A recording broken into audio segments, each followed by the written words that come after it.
அனைவருக்கும் வணக்கம். என்னென்னு சொன்னால், இப்போ இன்றைக்கு மூடியா வந்திருக்கிறார். இந்த மூடியா வந்து எல்லா பக்கமும் வந்து பல ஒப்பந்தங்கள் நடக்க போகுது. இப்போ இந்த பல ஒப்பந்தங்கள் நடக்க போகிற நேரத்தில் வந்து இப்போ நான் ஏன் இந்த வீடியோ போடுறேன்னு சொன்னால், உண்மையிலேயே எங்களோட முடியா வாரது இலங்கைக்கு கிடைச்ச மிகப்பெரிய வரப்பிரசாதம்னு தான் சொல்லணும். அது மட்டும் இல்லை, இன்றைக்கு முடியா வந்தேன்னு சொன்னால் ஏதோ ஒரு தீர்வுகளை இல்லை ஏதோ ஒன்று மக்களுக்கு கிடைக்குமென்ற ஒரு எதிர்பார்ப்பு ஒன்று இருந்தாலும், ஆனால் இப்போ எங்களில் இந்த அன்றகுமார் திசாநாயக்கானுடைய அரசாங்கம் எங்களையும் புறக்கணிச்சிருக்கின்றது தான் எனக்குண்டா விளங்குது. ஏன்னு சொன்னால், இன்றைக்கு கொழும்பில் போட்டிருக்க எல்லா பதாதைகளையும் எடுத்து பாருங்க. அதாவது போஸ்டர்லன்னு சொல்கிற பதாதைகளில் தமிழ் எழுத்து எங்கேயாவது இருக்காண்டு பாருங்க. உங்களுக்கு ஒன்று தெரியுமா, மோடி ஐயாவுக்கு ஒரு பிடிச்ச ஒரு மொழி எதுன்னு தெரியுமா? உங்களுக்கு எல்லாருக்கும் தெரியுமா? மோடியாவுக்கு பிடிச்ச மொழின்றது எதுன்னு சொன்னால், மோடிக்கு பிடிச்ச மொழின்னு சொன்னால் தமிழ் மொழி. அவர் குஜராத்தில் இருந்தாலும் அவர் தன்னுடைய மொழியை வந்து தமிழ் மொழியைத்தான் கூடுதலாக விரும்பின மனுஷன். அப்போ இந்த அரசாங்கத்தில் வந்து தமிழ் இப்போ எங்களை பாராளுமன்ற உறுப்பினர்கள் எத்தனையோ பேர் இருந்தும் கூட இன்றைக்கு கொழும்பில் வந்து அன்றகுமார் திசாநாயக்காவை வந்து நாங்கள் நல்லா நேசிக்கிறோம். உண்மையாக நாங்கள் அன்றகுமார் திசாநாயக்காவுடைய பதவியை வந்து அவருடைய பொறுப்பு, அவருடைய ஜனாதிபதின்றதை நாங்கள் உண்மையாக வரவேற்கிறோம். ஜனாதிபதி அவர்களே, உங்களை ஒரு கோபம் இல்லை, உங்களை வந்து நாங்கள் துரோகின்னு சொல்லலை, உங்களை நல்லவர்னு தான் இன்றைக்கு தமிழ் மக்களும் விரும்பி கொண்டிருக்கிறோம். ஆனால் இன்றைக்கு நீங்கள் செய்கிற வேலைன்றது மிகப்பெரிய இப்போ எங்களுக்கு ஒரு சரியான தாக்கமாக இருக்குது. இப்போ அன்றைக்கு நான் ஏற்கனவே சொன்னேன், இந்த குறிஞ்சாத்தி உப்பளத்தை பற்றி நான் போட்டிருந்தேன்.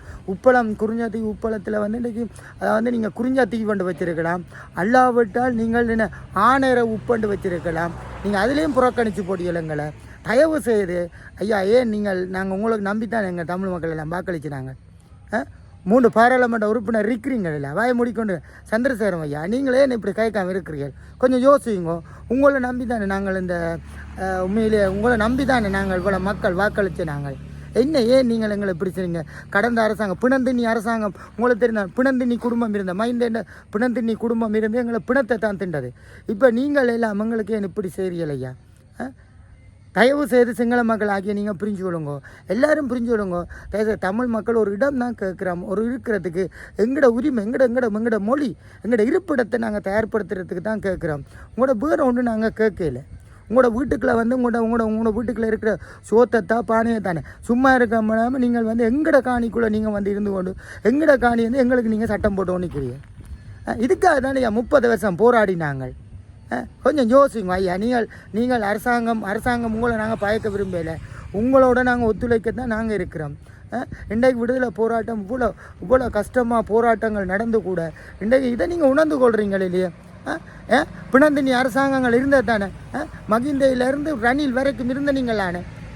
பிறகு நீங்களே அன்றகுமார் திசாநாயக்க ஐயா அவர்களே, உங்களை ஏனையா நாங்கள் கேட்குறோம், அதிமேதக ஜனாதிபதியை நாங்கள் கேட்குறோம்.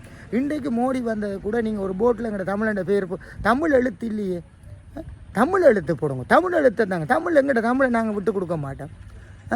மொழி உங்களுக்கு அதான் வடிவேல் ஒரு தென்னாலிராமன் படத்தில் கேட்பார், இவன் தெலுங்குன்னு சொல்லி கொண்டிருக்கல இல்லையன்னு சொல்லி மன்னன் கேட்க என்னென்று சொல்கிறேன் நான் சொல்கிறேன்ட்டு அடியோட தேவுடான்னு விழுகிறார்.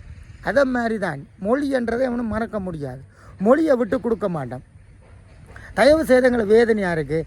நீங்கள் ஆனரவுக்கு வந்து ரஜியை உப்பாண்டு வச்சு போட்டு உங்களோட வேலையை பார்த்து கொண்டு இருக்கிறீர்கள். இது தயவு செய்து இது நிறுத்தப்படணும் என்ன நாங்கள் கடந்த அரசாங்கத்திலிருந்து கேட்டுக்கொண்டிருக்கிறோம்.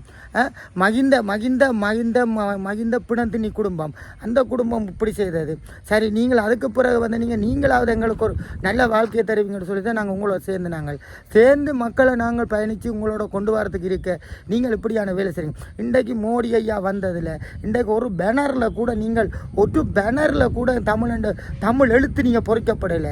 இது வன்மையான முறையில் எங்களுக்கு நாங்கள் உங்களை கண்டிக்கிறோம். ஏன்னு சொன்னால் எங்களை வேதனையாக இருக்குது. தயவு செய்து அதை புரிஞ்சு கொள்ளுங்க ஐயா. புரிஞ்சு கொண்டு தமிழ் மக்களுடைய பிரச்சனை, தமிழ் மக்களுடைய தீர்வுக்கு வாங்க, தீர்வை கண்டுபிடிங்க. அதை எப்படி கொடுக்கலாம்னு சொல்லி நீங்கள் போய் மோடி ஐயாட்ட கேளுங்க. உங்களுக்கு பிடிச்ச மொழி எதண்டு கேளுங்க, மோடியா சொல்லுவார். உடனே வந்து தமிழ் மொழி அண்டு.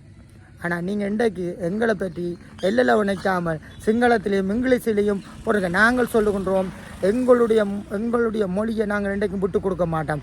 அது எத்தனை அராஜக எத்தனை பேய் வந்தாலும் பிசாசு வந்தாலும் நாங்கள் கொடுக்க மாட்டோம். எங்களுடைய மொழியை நாங்கள் சுவாசிப்போம், உங்களோட மொழியை நாங்கள் நேசிப்போம். எங்களுடைய மொழியை நாங்கள் சுவாசத்து பையுக்குள்ளே வச்சுருப்போம், இதயத்துக்குள்ளே வச்சுருப்போம். உங்களோட மொழியை நாங்கள் நேசிப்போம். இதில் மாற்று கருத்து இல்லை. தயவு செய்து இனி வரும் காலங்கள்லையாவது நீங்கள் புரிஞ்சு கொள்ளணுமென்று கேட்டு நான் இந்த இடத்துல இந்த பதிவை போடுறேன். விடைபெற்றுக் கொள்கிறேன். நன்றி, வணக்கம்.